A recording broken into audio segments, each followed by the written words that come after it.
Falls Creek Police! Falls Creek Police! Come on, your hands up! You get that shot! Hands! Back her up. Help her up! Help her up! She's up to something. From the outside, nothing about the Malcolm home stood out. It was the kind of place you'd pass on an evening walk without giving it a second thought.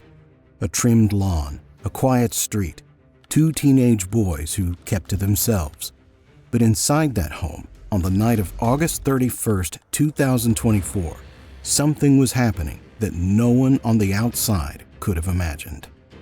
For nearly an hour, a conversation behind a closed bedroom door grew sharper, heavier, and more strained. Neighbors didn't hear it. No one called for help. But the tension that had been building in that house for years was reaching its limit, quietly, steadily, and with no sign of stopping. And then, within the space of a few seconds, the silence on Northwest 43rd Street was broken by a sound that carried farther than any argument ever had. Minutes later, 2 teenagers stood in their driveway, shaking, while police moved toward the front door with guns drawn. What officers found inside was not the result of a single moment, but the endpoint of a long, hidden unraveling. A marriage marked by suspicion, a home divided by distrust, and a decision made in the kind of emotional collapse that leaves nothing the same afterwards. This is the case of Denise Nicole Malcolm, and the quiet sequence of events that turned an ordinary Florida home into the scene of a fatal confrontation. To understand what happened that night, investigators had to go back years, not to a single argument or a single betrayal, but to a pattern that had quietly shaped life inside the Malcolm home. Denise and Rohan had been married for a long time. They raised twin boys together, built a home together, and for years carried on with the sort of routine most families fall into. But according to Denise's later statements, the trust between them had been eroding long before the night of the shooting. She believed Rohan was being unfaithful, not once but repeatedly. It wasn't something she discovered suddenly. It was something she grew certain of over time. And whether her fears were real or not, the effect was the same. Suspicion became a constant presence in their home. By 2023, the couple had drifted into a quiet, divided existence. Separate bedrooms, separate routines, brief conversations that turned into long arguments. Although not finalized, they were separating and planning to divorce. Friends didn't see much of this. There weren't public fights. There weren't police calls. It was the kind of conflict that settles into a house quietly, slowly, and privately, until it becomes normal for the people living in it. But tension, even silent tension, doesn't disappear. It just waits.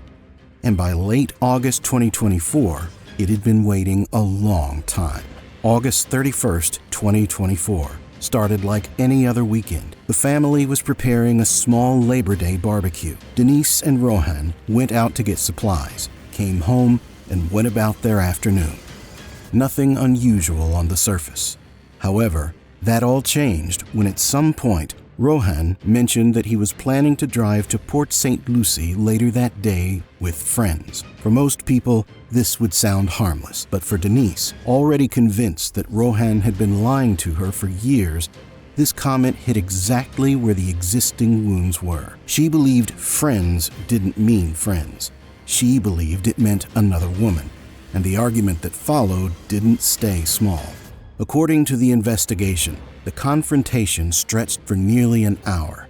It moved from room to room, then eventually settled into the primary bedroom where Rohan stayed while the dispute continued. The couple's sons, both 14, were in the house at the time, unaware of the intensity building behind that bedroom door. One had headphones on. The other was in a separate room. There were no screams, no shouts loud enough to alert neighbors. Just a long, tense exchange that wasn't calming down. And then, at some point during that hour, Denise walked into a closet, reached for a handgun, and loaded it.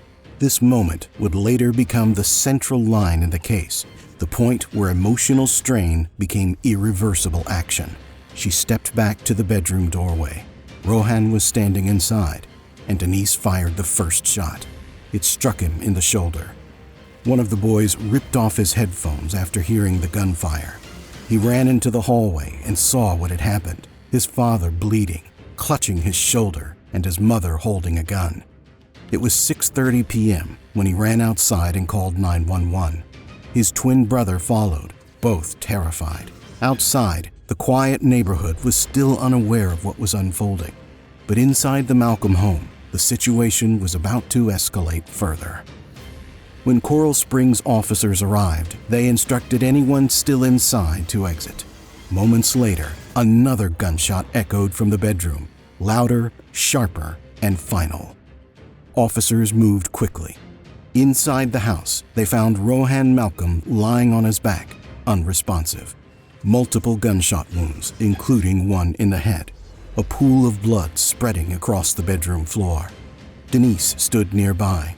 She placed the handgun on a dresser and surrendered without resistance. The officers secured the scene, confirmed the husband was deceased, and took Denise into custody.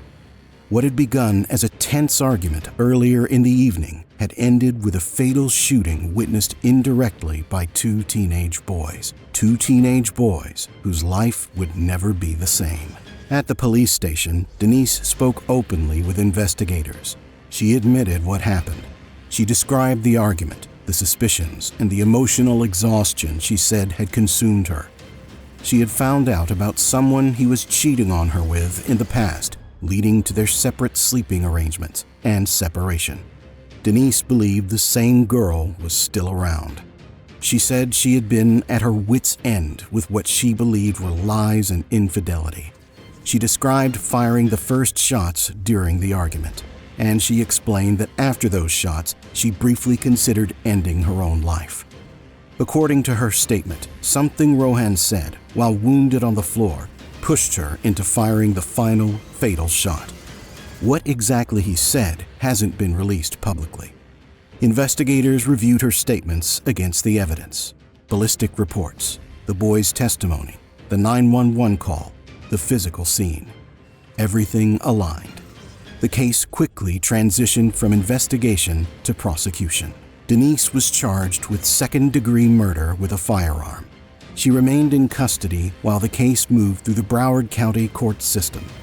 After months of discussion, she agreed to a plea arrangement.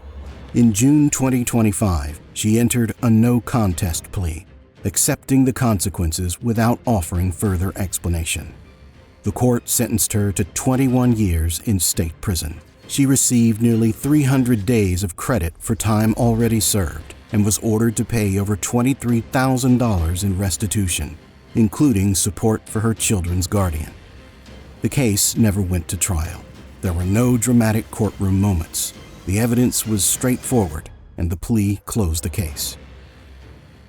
There was more than one victim that night. Many lives changed forever. Rohan lost his life. Denise lost her freedom. And two teenage boys lost both parents on the same night. Friends described Rohan as caring, easygoing, and supportive. A fundraiser created for his funeral shared messages from people who had known him for years. Denise's loved ones described her as overwhelmed and emotionally drained, someone who had been struggling silently long before the shooting. The Coral Springs community was left trying to understand how a home that looked ordinary on the outside could fall apart so completely on the inside. And like many domestic cases, the tragedy didn't come from nowhere. It came from years of unresolved issues, emotional isolation, and a level of stress that no one intervened in until it was too late. In the end, the case of Denise and Rohan Malcolm isn't defined by complexity or hidden motives. It's defined by a long stretch of quiet, private tension that never found a resolution. A relationship where suspicion stayed unspoken until it became unmanageable, and where emotional strain slowly replaced communication. There were no dramatic warnings, no moments that drew the attention of neighbors or friends. Just two people living in the same house while moving further apart, carrying assumptions, fears, and unresolved hurt. Whether those fears were grounded in truth or not, the outcome was the same. A single night where everything reached a point of collapse. A family divided in a way that can't be undone. For the two boys who stood outside their home that evening, the tragedy didn't unfold in a dramatic arc. It happened quietly, suddenly, and in a way that reshaped their lives forever. As for the community, the Malcolm case serves as a reminder that the most devastating events don't always come from what is seen, but from what builds when no one is looking. Inside the private spaces of a home, behind doors no one else opens. And that's where this story ends. Not with answers, but with the weight of what was left behind, and the quiet understanding that some tragedies begin long before the moment they finally surface.